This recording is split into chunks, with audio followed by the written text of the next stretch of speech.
राम राम। महाराज अध्याय है सच्चा गुरु कैसा होना चाहिए। सत्य गुरु की पहचान, सत्य गुरु की वस्तु, सत्य गुरु का परख कैसे होती है,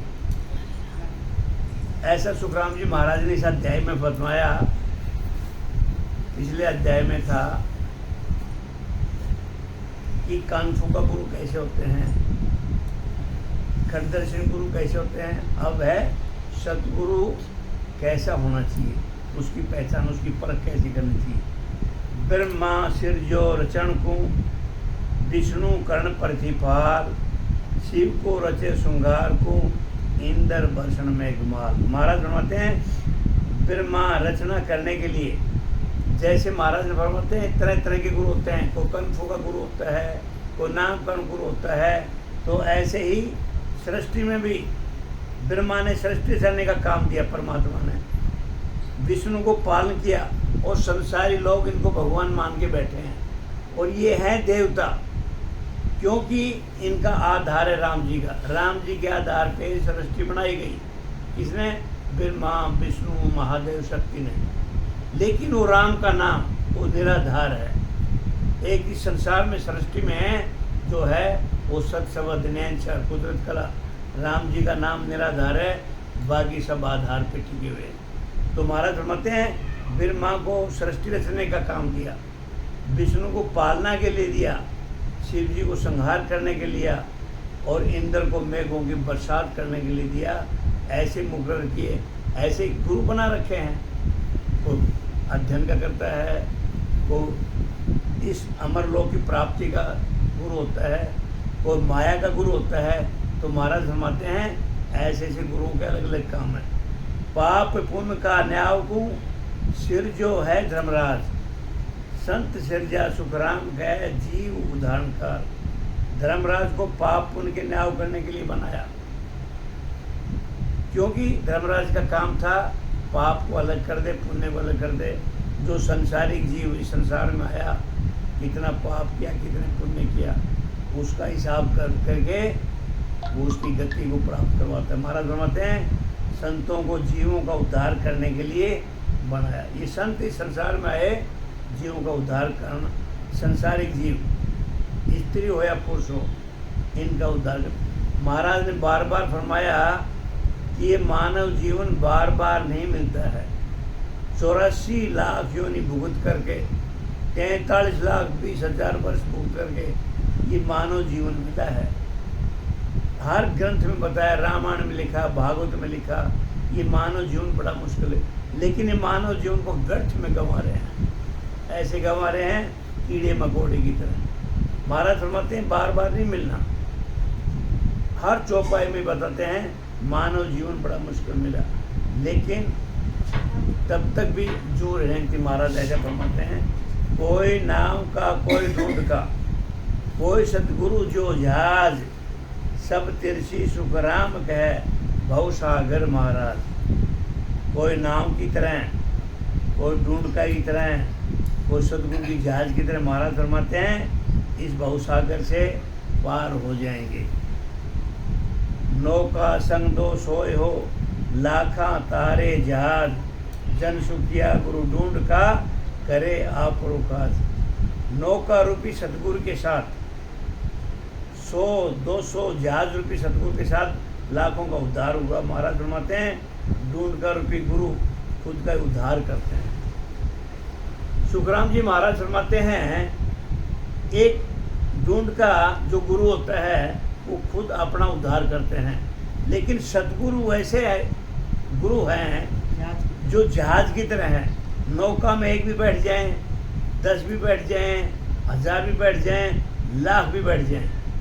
सतगुरु ऐसे होते हैं जो जहाज नौका की तरह है। जो सतगुरु की शरण में आ गए सबको भवसागर से पार उतार देते हैं। ऐसे सुखराम जी महाराज ने फरमाया ऐसी सतगुरु की शरण में जाना चाहिए। सतगुरु को समर्पण कर दो, सतगुरु का भरोसा करो, विश्वास करो। भवसागर से पार उतारने का ओहदा सतगुरु महाराज के पास है। महाराज बार बार फरमाते हैं सत्संग एक ऐसी चीज़ है, संगत एक ऐसी चीज़ है ये नाव रूपी सतगुरु की बैठ जाएं तो बहुसागर से पार उतर जाएं और जन्म मन से पीछा छूट जाए। महाराज ने ऐसे फरमाया बहुसागर से पार उतर जाए। ये बहुसागर ऐसे संतों ने फरमाया यदि पानी में डूब गए तो मर गए, यदि सत शब्द के इस बहुसागर में सत शब्द की नैया में बैठ गए और सत शब्द रूपी ज्ञान में डूब गए तो बहुसागर से पार उतर गए। तो महाराज ने बार बार फरमाया सतगुरु की शरण में जाओ, सतगुरु को समर्पण करो, विश्वास करो, भरोसा करो। सतगुरु रूपी नाव में बैठो, 1 नहीं 10 नहीं 25 लाखों संतों को उद्धार कर देगा। और ढूंढ का जो रूपी गुरु है वो खुद का उद्धार करते हैं। ये दोनों बहुतार सी, एक सतगुरु एक जहाज, गुण अवगुण देखे नहीं वह बिड़द की लाज। सतगुरु वह जहाज, ये दोनों बहुसार से तारेंगे। ये गुण अवगुण को नहीं देखते, अपने बिड़द का पालन करते हैं। महाराज फरमाते हैं सतगुरु वह जहाज, ये दोनों बहुसागर से तार कर दी। क्यों? ये गुण अवगुण को नहीं देते। आदमी कितने भी खोटे कर्म किए हों लेकिन सतगुरु की शरण में आ गए और भजन कर ले सतगुरु विधि से तो महाराज फरमाते हैं उनका भी बेड़ा पार लग जाता है, उनके भी अवगुण नहीं देखे जाते। लेकिन महाराज फरमाते हैं सतगुरु की शरण में आए तो खरे, समर्पण करें तो खरे। ऐसा सुखराम जी महाराज फरमाते हैं क्या सुकरत मुर्दे किया, मिली संजीवन आए, सुखिया जे जीव नहीं तो बिड़त जल्दी की जाए। महाराज फरमाते हैं मुर्दे ने क्या अच्छे कर्म किए हैं जो उसको संजीवनी जड़ी मिल गई। यदि मुर्दा जिंदा नहीं होता तो जड़ी का बिड़त जाता। सुखराम जी महाराज फरमाते हैं कोई आदमी मर गया और उस मरे हुए आदमी को अच्छे कर्म के वो संजीवनी बूढ़ी ला के दे दिया। अब संजीवनी जड़ी मिल गई तो मरा हुआ आदमी जिंदा हो गया। यदि वो मरा हुआ आदमी मुर्दा जिंदा नहीं होता तो महाराज फरमाते हैं संजीवनी जड़ी जो जड़ी है इसकी महिमा खत्म हो जाती है, बिड़त खत्म हो जाता है। संजीवनी जीवन जड़ी का काम यही है, मरे हुए को जिंदा करना। और वो जड़ी ये काम नहीं करती तो जड़ी की मर्यादा खत्म हो जाती, उसका महत्व खत्म हो जाता, उसकी विशेषता खत्म हो जाती, उसका बिड़त चला जाता। तो महाराज फरमाते हैं ऐसे ही सतगुरु हैं।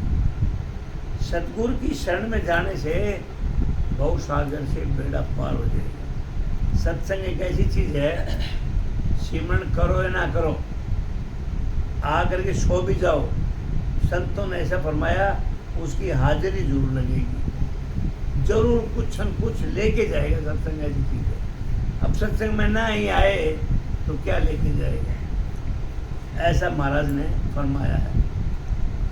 पार से परशा गुण कहा, लोहा कंचन होय, पहाड़ संग सुखराम कहे, पारस कहे न कोई। क्योंकि जैसी संगत वैसी रंगत, जैसी करनी वैसी भरनी।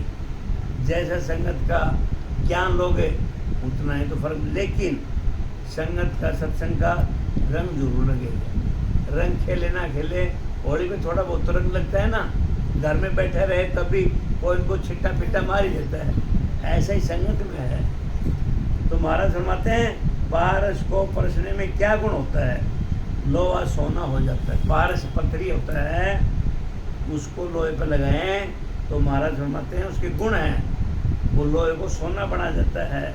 यदि पत्थर के साथ लोहा रहता है तो वह सोना नहीं होता, कोई उसे पारस नहीं कहता।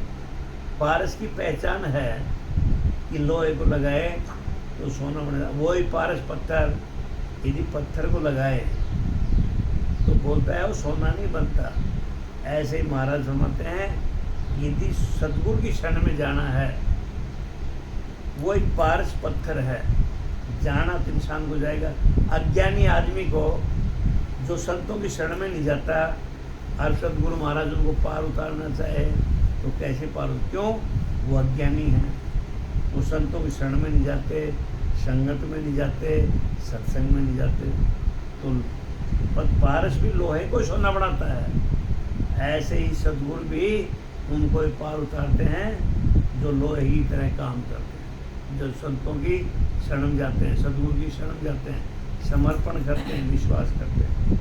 निज नाम शीश में जगे काग पलट हुए हंस, वे सद्गुरु सुखराम कहे पार ब्रह्म का हंस।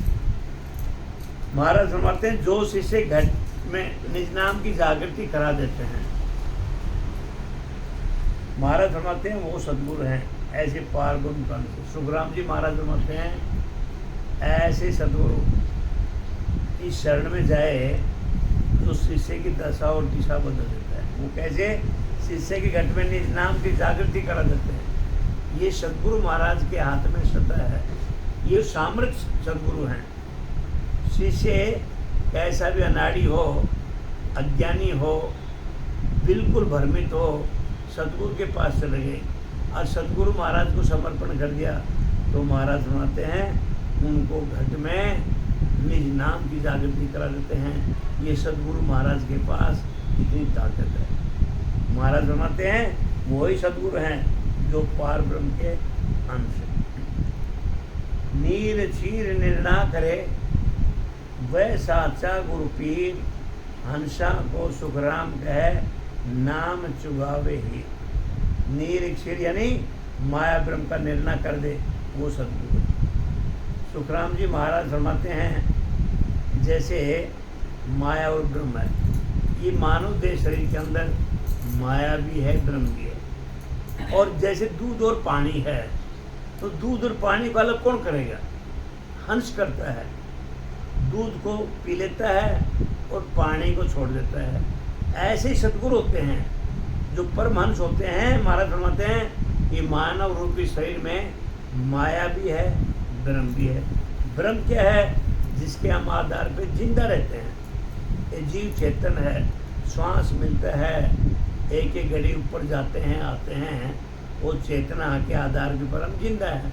महाराज फरमाते हैं वो तो है ब्रह्म। माया क्या है कि परमात्मा की भक्ति को छोड़ करके और अनफंड में काम में लगे हुए ना, व्यापार है, नौकरी है, भक्ति है और भी सरस्वती में है जो करनी कर्म है, ये माया का खेल है सब। तो महाराज फरमाते हैं वो सद्गुरु माया और ब्रह्म को अलग भक्ति कर रहे हैं। सतरानी कथा कर रही है भी माया है, आन की भक्ति करती है माया है। महाराज फरमाते हैं इसका निर्णय कर दे वो सच्चे सद्गुरु है। ब्रह्म को अलग कर दे, माया को अलग कर दे। जैसे हंस दूध और पानी को अलग अलग कर देते हैं, वह हंसों का निज नाम रूपी हीरा चुगाते हैं, यानी सत्संग की भक्ति में लगा देते हैं। आदमी कितना भी अज्ञानी हो, कितना भी धर्म के विरुद्ध हो, महाराज फरमाते हैं सतगुरु महाराज की शरण में जाने से घट में सत्संग की जागृति करा देते हैं। ऐसे सतगुरु महाराज के पास होता है, वैसे समर्थ हैं, ऐसे सतगुरु महाराज के पास ताकत है, क्योंकि वो अमरलोक से आते हैं। उनके पास परमात्मा की ताकत है। जैसे ब्रह्मा विष्णु महेश शक्ति ने इस सृष्टि को बनाया, किसके आधार पे बनाया? राम जी के आधार पे बनाया। राम जी नहीं होते तो ब्रह्मा विष्णु महेश सृष्टि की रचना नहीं करते, पालनहार नहीं करते, संहार नहीं करते। अब विष्णु बारिश करते हैं, यमराज है वो पाप पुण्य का निर्णय नहीं करते, किसके आधार पे करते हैं? राम जी के आधार पे। लेकिन महाराज फरमाते हैं उस राम जी का कोई आधार नहीं है, वो निराधार हैं, वो निराकार है। सुखिया संत छाया पड़े जमपुरी में आए, जीवा की जाला बुझे क्रोध जमों का जाए। महाराज फरमाते हैं जो सदगुरु रूपी संतों का ज्ञान दान करते हैं। सुखराम जी महाराज फरमाते हैं जो सदगुरु सुखराम जी महाराज ऐसे संतों का ज्ञान दान करते हैं, उस ज्ञान से बुरी प्रकृति, बुरी वाल मनुष्य, बुरी आदतों से बुरे गुण छूट जाते हैं। सुखराम जी महाराज फरमाते हैं जो संतों की शरण में जाते हैं, जो सदगुरु महाराज की शरण में जाते हैं, उनकी बुरी आदतें छूट जाती हैं, बुरा ज्ञान छूट जाता है। ज्ञान रूपी बुरी प्रकृति वाले मनुष्यों को बुरी आदतें छूट जाती हैं। सदगुरु महाराज के पास जाने से अच्छे गुण प्रकट हो जाते हैं, बुरे गुण छूट जाते हैं। ये जीवों की ज्वाला बूझना है, जमपुरी जमों को क्रोध का जाना है। ये संगत का फर्क है। महाराज फरमाते हैं अच्छी संगत में जाओगे, सदगुरु के शरण में जाओगे तो बुरी आदतों छूट जाएगा। बुरी संगत में जाओगे, अच्छे गुण हैं, बुरे गुण बन जाएंगे। ऐसे महाराज ने बोला, जम जालम की त्रासू हंसा करी पुकार, सुखिया साहेब आविया ले जन को अवतार। जो जीव बुरे काम करके नरकों की प्राप्ति करते हैं, महाराज बताते हैं इस संसार में पैदा हुए स्त्री हो या पुरुष हो, बुरे कर्म करके नरकों की प्राप्ति करते हैं। वो वहाँ के दुखों को देखकर परमात्मा से प्रार्थना करते हैं, मानव जीवन जन्म लिया, अच्छे कर्म नहीं किए तो कहाँ जाना पड़ेगा? नरक में जाना पड़ेगा। तो नरक में जाना पड़ेगा तो महाराज फरमाते हैं नरक में क्या मिलेगा? हमें भंडारे में गए तो मिठाई मिलेगा, और जहाँ लड़ाई झगड़े में जाएंगे तो लट्ठा मिलेगा, उधर प्रसाद थोड़ी मिलेगा। तो महाराज फरमाते हैं जो जीव बुरे कर्म करते हैं वो नरकों में जाते हैं, और नरक की जो मार है उसको खाना पड़ता है। तो महाराज फरमाते हैं वो जीव नरक में जाने के बाद प्रार्थना से प्रार्थना करके बड़े दुखी पाते हैं। क्या प्रार्थना करते हैं? तब परमात्मा जीव का उद्धार करने के लिए सत्स्वरूप संतों में प्रकट होते। वो नरक में जाने के बड़े दुखी होते हैं, नरक में बड़ी मार पड़ती है। अब वो जीव परमात्मा से प्रार्थना करते हैं, हे परमात्मा हमारा उद्धार कर दो। उन संतों की शरण या ज्ञान धारण करने पर सत्ता ही ज्ञान धारण करने वालों में प्रकट हो जाती है। ये साहिब का आना है, जन का अवतार लेना है। जैसे कर्म किया तभी तो नरक में जाना पड़ा। सदगुरु की शरण में जाते तो अमर लोक की प्राप्ति होती। थोड़े से हल्का कर्म करता तो स्वर्ग में जाता। लेकिन महाराज फरमाते हैं बुरे कर्म करने वाले को तो नरक में जाना पड़ेगा। कर्मों से पीछा नहीं छूट सकता। संतों ने, एक संत ने फरमाया, एक स्त्री पुरुष थे और उस स्त्री पुरुष का, वो स्त्री संतों की शरण में जाती थी, उसने अपना गुरु बना रखा था। अब गुरु बना रखा था, वो सिमरन भी बहुत करती थी।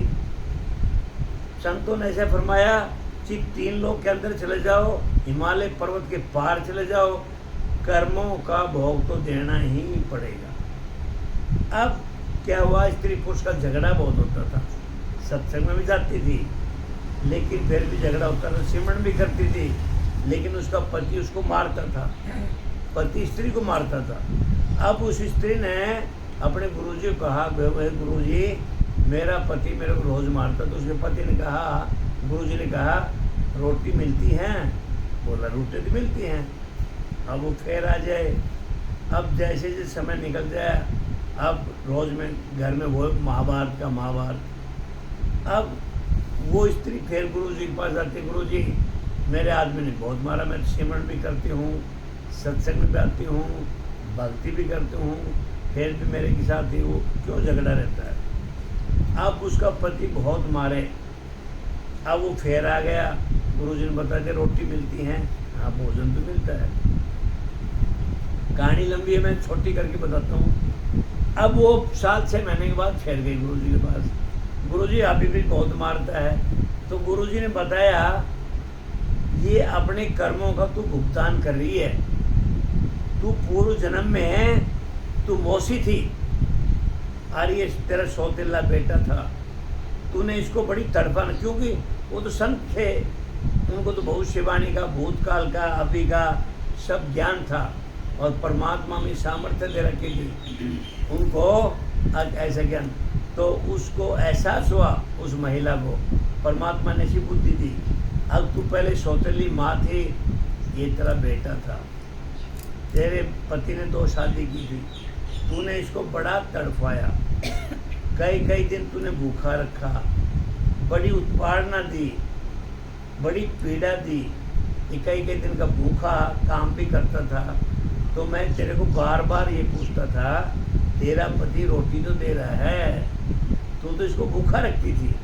एक दिन नहीं, दो दो पाँच पाँच दिन भूखा रखता था, और तू बहुत सुबह शाम इसको पिटाई करती थी। तो वो पति, तेरा जो लड़का था वो तेरा पति बन के आया, तो उसकी स्त्री बनी। तो ये कर्मों का भोग है, इसलिए कर्मों भोग भोग रहे हैं। तो कर्मों का पीछा नहीं छूट सकता, 7 जन्म भी पीछा नहीं, जो कर्मों का भोग भोगना पड़ेगा। लोग दुखी है ना, वो अपने कर्मों से दुखी है, परमात्मा दुखी नहीं रहता। परमात्मा ने तो बहुत अच्छा जन्म दिया, अच्छी मृत्यु देगा, बहुत अच्छी मृत्यु देगा। बीच का रास्ता हमने तय करना है। अभी बच्चा स्कूल में जाता है, स्कूल में पढ़े नहीं, उम्र निकल गया, अरे 15 साल के बाद बोले मेरे को तो कुछ भी नहीं मिला, तो कैसे मिलेगा? कर्म तो करने पड़ेंगे। हम जितनी पढ़ाई की हमने उसके हिसाब से फल मिला। तो महाराज फरमाते हैं कर्मों से पीछा नहीं छूट सकता 7 जन्म तक भी। तो ऐसा ऐसा कर्मों का भुगतान करना पड़ता है। कन फूका गुरु हद का, भावे सो कर आए, सतगुरु बिन सुखराम के सांसों का देन जाए। कन फूका गुरु चाहे 100 गुरु भी कर ले तो भी वो आदमी रखने वाले। ऐसा सुखराम जी महाराज दुकान में गुरु मंत्र देते हैं। ऐसे गुरु दिन में 100 नहीं 50 कर लो, 150 कर लो, वो महाराज हद में रखने वाले हैं। हद का मतलब ये माया की भक्ति में रखने वाले, भव सागर से पार नहीं उतार सकते। महाराज फरमाते हैं कि बिना सदगुरु के संशय कभी नहीं मिल सकता। जब तक सदगुरु की शरण में नहीं जाओगे तो ये संदेश, ये माया का लिपायमान नहीं मिल सकता। सतगुरु क्यों कर जानिए, या पार कोई मोय, ज्ञानी तो सुखराम के नाना विध का होय। संसार में ज्ञानी तो अनेक प्रकार के होते हैं। महाराज फरमाते हैं सदगुरु की परीक्षा कैसे जानी जाती है, इसका मुझे भेद बताओ। सुखराम जी महाराज फरमाते हैं संसार में ज्ञानी आदमियों का कोई कमी नहीं है, एक नहीं 1000 लाखों की तादाद में, लेकिन ज्ञानियों इस संसार से भरा है। लेकिन महाराज फरमाते हैं सदगुरु की परीक्षा कैसे की जाती है, वो भेद बताओ। कितने बच्चे स्कूल में जाते होंगे इसके साथ, काव्यांश के साथ, एक नहीं 1000 भी बच्चे होंगे। अब उनको पता है सदगुरु क्या होता है। ये बच्चा सत्संग में आता है, इसको पता है राम जी क्या है, सदगुरु क्या है, गुरु क्या है। तो महाराज फरमाते हैं ऐसे ज्ञानी पुरुष बहुत कम है, ऐसे गुरु बहुत कम है।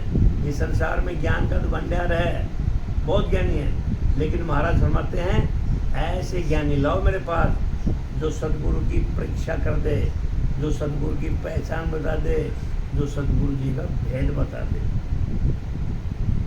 या सतगुरु की पार खां, सुन जो चित दे कान, केवल बिन सुखराम के भजे न दूजोन। महाराज फरमाते हैं संसार के सभी ज्ञानी चित्त व कान लगा करके सुनो। सुखराम जी महाराज बोलते हैं जो मेरे सत्संग के प्रांगण में बैठे हैं, ज्ञानी हैं, साधक हैं, संत हैं, ये संसारी ज्ञानियों चित्त लगा करके, कान लगा करके, महाराज बार बार फरमाते हैं चित्त भी लगाओ, कान भी लगाओ। सदगुरु की यही परीक्षा है कि वह केवल सत्संग की भक्ति को छोड़कर किसी की बयान धर्म को नहीं मानता। सुखराम जी महाराज बोलते हैं सच्चा सदगुरु कैसा होता है, जो औरों की भक्ति छोड़ करके वो केवल राम जी की भक्ति करे, सत्सवत नैंसर पुत्र कला की भक्ति करे। ऐसे सदगुरु सच्चे होते हैं जो औरों की भक्ति छोड़ करके केवल राम जी की भक्ति करते, उसको कहते हैं सतगुरु। द्रोह बिन सुखराम के तार सके ना कोई, क्या करे क्या बैराग रे, भावे सो गुरु होय। महाराज फरमाते हैं कि सतगुरु शब्द की प्राण की के बिना कोई भी जीव को नहीं तार सकता। सुखराम जी महाराज फरमाते हैं सत शब्द की परवानगी के बिना, वो राम जी के बगैर, उनकी आज्ञा के बगैर कोई भी जीवों को पार नहीं उतार सकता। कि महाराज की परमात्मा की आज्ञा के बिना सदगुरु का भी ज्ञान नहीं मिलता। हम सत्संग में बैठे हैं, ये भी परमात्मा की आज्ञा से ही बैठे हैं। जो ज्ञान ले रहे हैं सतगुरु की आज्ञा से ही ले बैठे हैं। ये भी भाग्यशाली को मिलता है। बगैर परमात्मा की आज्ञा के बगैर सत्संग भी नहीं मिलता।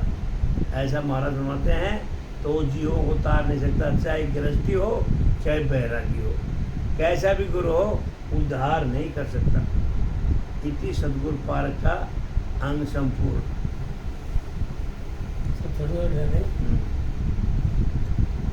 चाणक्य को अंग है।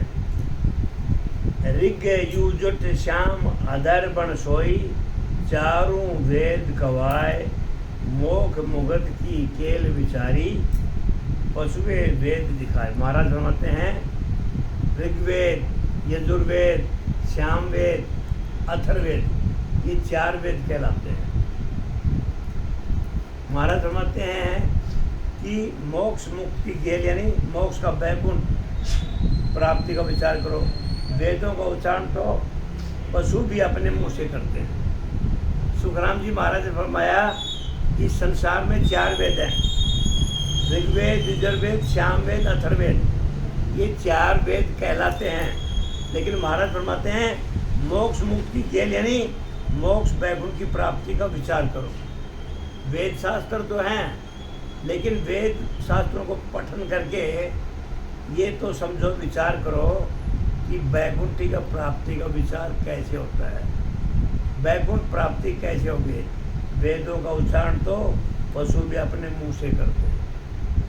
ऐसा सुखराम जी महाराज ने फरमाया कि श्रोता वक्ता पिंड जोशी, वेद शास्त्र पढ़ने से मोक्ष की प्राप्ति नहीं होती। मोक्ष की प्राप्ति तो सदगुरु की शरण में जाने से, उस परम पिता परमात्मा का भजन सदगुरु विधि से भजन करने से अमर लोक की प्राप्ति होती है। जीना मरण छूटा। महाराज तो ये फरमाते हैं आज भाई वेदों का उच्चारण तो पशु भी अपने मुंह से करते हैं। बताओ आप, वेद हम वेद शास्त्र पढ़ करके अपने आप को पार उतारना चाहें तो महाराज फरमाते हैं ये नामुमकिन है। इंसान में और पशु में कितना फर्क है। इंसान भी खाता है, पशु भी खाता है। इंसान भी बच्चे पैदा करता है, पशु भी करता है। पशु इंसान भी कमाता है, पशु भी कमाता है। लेकिन इंसान यदि परमात्मा का भजन ना करे तो पशु के बराबर है। महाराज ने तो ऐसे फरमाया वो पशु से गिरी हुई संगत में है। क्यों संगत में है? इंसान कितना पैसा जोड़ ले फिर भी भूखा का भूखा ही रहता है। पशु ने आज खा लिया तो कल का थोड़ी जोड़ता, वो कल परमात्मा देगा। लेकिन इंसान आज का भी और 7 आगे जन्म का भी इकट्ठा करता है, फिर भी भूखा का भूखा ही रहता है।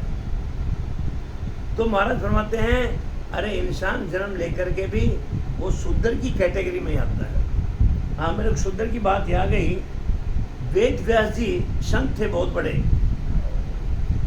वेद व्यास जी एक बार बैठे थे अपने आश्रम में, एक कीड़ा जा रहा था, इसका गटर का कीड़ा, गंदी नाले का कीड़ा जा रहा था। तो वेद व्यास जी ने कहा अरे शूद्र कीड़ा तुम कहाँ जा रहे हो इस धूप में, बहुत दौड़ा दौड़ी जा रहे हो। तो महाराज ने कहा, शूद्र ने कीड़े ने कहा अरे वेद व्यास जी महाराज इतने बड़े संत होकर के तुम मेरे इतना तिरस्कार करते हो, बेइज्जत कर रहे हो। मेरे को कीड़ा बोल देते, लेकिन मेरे को शूद्र कीड़ा बोला। ये शरीर को 4 भागों में बांटा, ये ब्राह्मण, ये क्षत्रिय, ये वैश्य, ये शूद्र, 4 जाति थे। आपने मेरे को शूद्र कहा। अब उस कीड़े ने बड़ा मनन किया, बड़ा विचार किया। अब इसने इतना बड़ा संत होकर के मेरे को शूद्र कीड़ा कहा। अब जब कीड़े ने ये बात कहा तो वेद व्यास जी को बात में बड़ी पीड़ा हुई। अब कीड़े ने मेरे को क्या शब्द बोल दिया, संत थे वो, अब मेरे को शूद्र कीड़ा बोला। आप इतने बड़े संत होकर के मेरे को इतनी छोटी वाणी बोलते हो। अब वो बोलता है अब भाई कीड़े तुम इतनी दौड़े से दौड़े दौड़े क्यों जा रहे हो? बोला मैं इतनी दौड़ दौड़ से जा रहा हूँ, एक बैलगाड़ी आ रही पीछे से और मैं बैलगाड़ी के रास्ते में चल रहा हूँ, ऐसा ना हो मैं मर जाऊं। अब उसने कीड़े ने कहा, आपने तो कीड़ा मेरे को कहा शूद्र का, अरे मैं तो अपनी गति को पार कर रहा हूँ। इस संसार में सभी शूद्र के कीड़े हैं। ध्यान सुन लेना इस बात को। जो मानव जोनि पा करके न तो संगत करते, न सत्संग करते, न परमात्मा का भजन करते, संत वेद व्यास को उस शूद्र कीड़े ने जवाब दिया, मैं तो ये मोक्ष, मैं तो 84 लाख योनि का कीड़ा हूँ, मेरे को आपने शूद्र कीड़ा बोला, लेकिन मैं तो अपने भोग भोग रहा हूँ। इस संसार में इतने स्त्री पुरुष हैं, संसारी लोग, जो परमात्मा का भजन नहीं करते, अच्छी संगत नहीं करते, अच्छा सत्संग नहीं करते, जो पूरा अपना जीवन तेर मेर में किसी विकारों में जाते हैं, तो वो शूद्र कीड़े ही हैं। वो मेरे से खराब है। मैं तो अपनी जीवन लीला को पूरा कर रहा हूँ। 84 लाख योनि मेरे को मिला, मानव इंसान मगर संत वेद व्यास का मुंह नीचे हो गया, बड़ा शर्मिंदा हुआ। हे संत जी, ये संसारिक लोग मेरे से खराब है, मैं तो कीड़ा होकर के पकड़ रहा हूँ। फिर वेद व्यास जी ने कहा, मेरे को बड़ा तरस आ रहा है, मैं आप कहो तो मैं आपको अर्थ में बैठा करके अपनी मंजिल, आपकी मंजिल पे छोड़ देता हूँ। तो शूद्र कीड़े ने कहा, मैं बड़ा पापी हूँगा, बड़ा दोषी हूँ, मैं 84 लाख योनि ये तो भुगत रहा हूँ और फिर मेरे को और भुगतना पड़ेगा। मेरी मंजिल मेरे को ही तय करना है। आपका मैं बड़ा आभारी हूँ। ये मानव जीवनों को, जो संसारी लोगों को, इनको चेताओ। ये मानव जीवन पा करके परमात्मा का भजन नहीं करते शूद्र कीड़े, तो ये है, मैं नहीं हूँ। तो वेद व्यास जी को बड़ा नमन करना पड़ा उस कीड़े को। धन्य हो तुम्हारे वचन, धन्य हो तुम्हारे भाग। तो महाराज ने कितना मानव शरीर के ऊपर बोला है, और फिर हम इसे विकारों में डूबे जा रहे हैं। ये संतों की कहानी है। फिर आगे लिखा, सुरोता वक्ता पिंड जोशी, भूल रया जग माही, अरे डाला पान फूल फल सेवे, गोड़ बीज गम नाही। सुनने वाले, बोलने वाले, पिंडत जैसी ये सब करनियों से फलों की प्राप्ति का ज्ञान का प्रधानता देते हैं। सुखराम जी महाराज फरमाते हैं, जो ऐसे जीव हैं जो सुनते हैं, बोलने वाले पंडित हैं, जोशी हैं, करनियों से फलों की प्राप्ति का ज्ञान को प्रधानता देते हैं, जो करनी कर्म करके जो फलों की प्राप्ति करते हैं, उसको बहुत बड़ा मानते हैं। यही जगत में भूलना है। करनी कर्म करके जो फल लेते हैं, ये महाराज फरमाते थे, सत्य माया का है। कितनी बार संतों ने, सुखराम जी महाराज ने भी वाणी में बताया, करनी कर्म करके जो करनी कर्म आँखों से दिखता है, चरम तक से करनी कर्म है, ये सब असत्य माया का खेल है। तो महाराज समझते हैं, ये जगत में भूलना है। देवता और अवतारों की भक्ति करना, डाल व फल फूल सेवना है। देवताओं के अवतारों की भक्ति करना महाराज ने फल फूल की तरह बताया। आज फल खा लिया फिर आ गया, फूल तोड़ लिया फिर आ गया। ये महाराज फरमाते हैं, ये मानव जीवन फल फूल की तरह आना जाना कितनी बार बढ़ाया। ये मौत है, मौत, ये जिंदगी का सड़क की तरह जिंदगी का आना जाना, मौत मरना, जिंदा मरना करना। महाराज फरमाते हैं, मौत नहीं है, ये तेरा जिंदगी का आवागमन है। असली मौत तो वो है अमरलोक में चल जाए फिर आना ना पड़े। तो महाराज फरमाते हैं, औरों की अवतारों की भक्ति करना, डाल फल फूल को सेवना है। पार ब्रह्म की ब्रह्म पद के ज्ञान की प्राप्ति नहीं होना ही गोड़ बीज गम नहीं। महाराज फरमाते हैं, उस पार ब्रह्म परमात्मा की भक्ति को छोड़ करके, उसका ज्ञान प्राप्ति नहीं होकर के गोड़ बीज गम नहीं। एक पेड़ है और उसका बीज है, तो उसका तने को न बीज में जड़ में न बूझ करके ऊपर पानी डालें तो महाराज फरमाते वो निरर्थक है, उसका कोई अर्थ नहीं। पेड़ में जड़ में पानी डालेंगे, गोड़ में डालेंगे तभी तो ऊपर जाएगा, ऊपर से पानी डाले तो नीचे नहीं आएगा। तो महाराज फरमाते हैं ऐसी ही मूर्खता है। बाजी देख जगत सब भूली, धन ले गांठ चढ़ावे, जन सुख राम बुद्ध बिन मूरख, वादी नाम शरावे। बाजीगर की बाजीगरी देखकर सारा संसार भूल रहा है। सुखराम जी महाराज फरमाते हैं ये संसारी लोग हैं, बाजीगर की तरह घूम रहे हैं। ये बाजीगर की बाजी देखकर सारा संसार भूला जा रहा है और समय का बर्बादी कर रहा है। तो महाराज फरमाते हैं घर का धन चढ़ाते हैं।